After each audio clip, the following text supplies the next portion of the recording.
something that I think I've done once before, but you know, it was a really long time ago, so baking! New thing that I'm doing on my channel.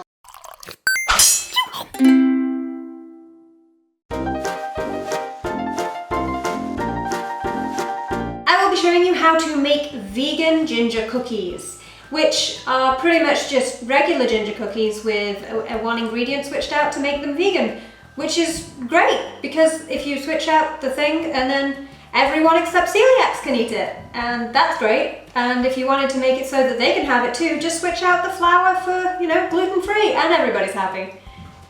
I think. There's probably some other intolerance there that I don't know about. So let's go through all the ingredients that you are going to need. And these are some self-raising flour, golden syrup, bicarbonate of soda, demerara sugar, ground ginger, and crystallized ginger.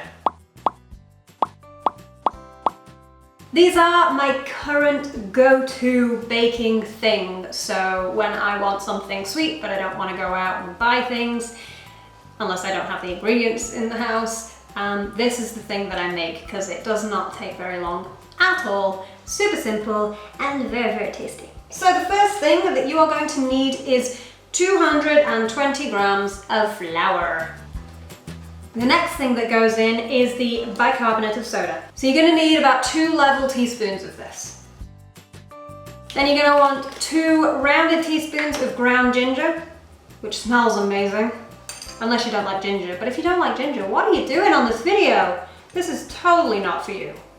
Unless you just like seeing baking videos, then carry on. Next thing you're gonna add is 80 grams of demerara sugar. And this one, if you're curious, is vegan. Some sugars aren't, this one is. So we're gonna go ahead and use this. If you're wondering, this one's from Sainsbury's. See, so Sainsbury's. So just add 80 grams of that.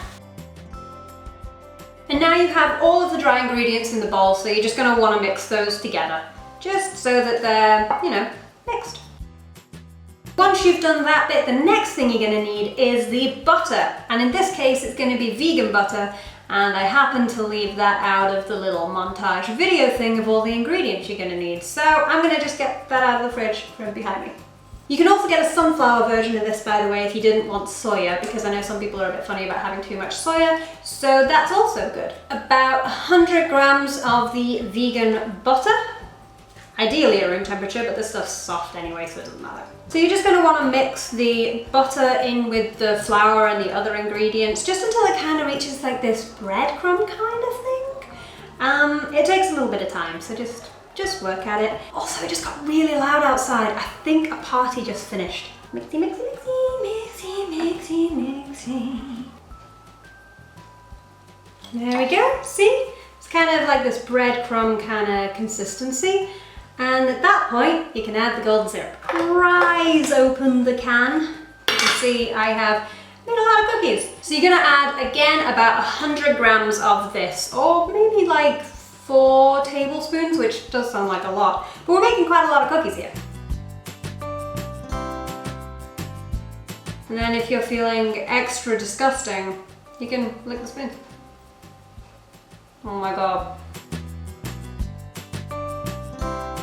There you go, when it's mixed, it should be this kind of sticky, gloopy, not at all runny consistency.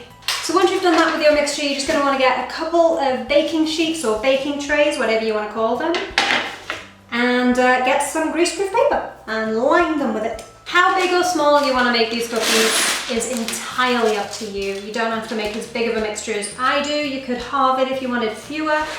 I tend to make quite large cookies, so I end up with about 12, but you could totally spread the mixture further and make a lot more little ones. So just put your spoons to one side, and now you're gonna go and just use your hands to shape the cookies.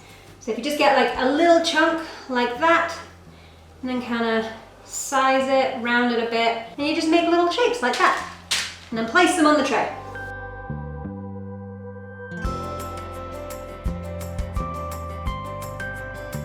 Once you've done that, just kind of squish them all down a little bit with the palm of your hand. You could use the spoon for this if you wanted to, but I find this easier. Not too much, you want them to fall into their shape themselves, but just enough to kind of give them a bit of a head start in the right direction. And also so you've got more surface to be able to put the little ginger chunks in. Put your bowl to the side, as in my case it's way over there, and get your little chunks of ginger. And then just start poking them into the batter.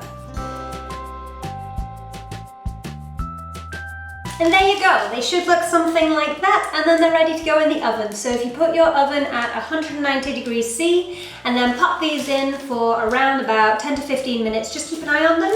They should go a nice kind of golden brown colour, and when they reach about that point, they're done and you can take them out and then they'll just cool. So I'm gonna go ahead and do that because my oven is freaking noisy, and I will see you in a moment when these are made. And in that magical split second, about 15 minutes elapsed, so now they are ready to take out of the oven. See?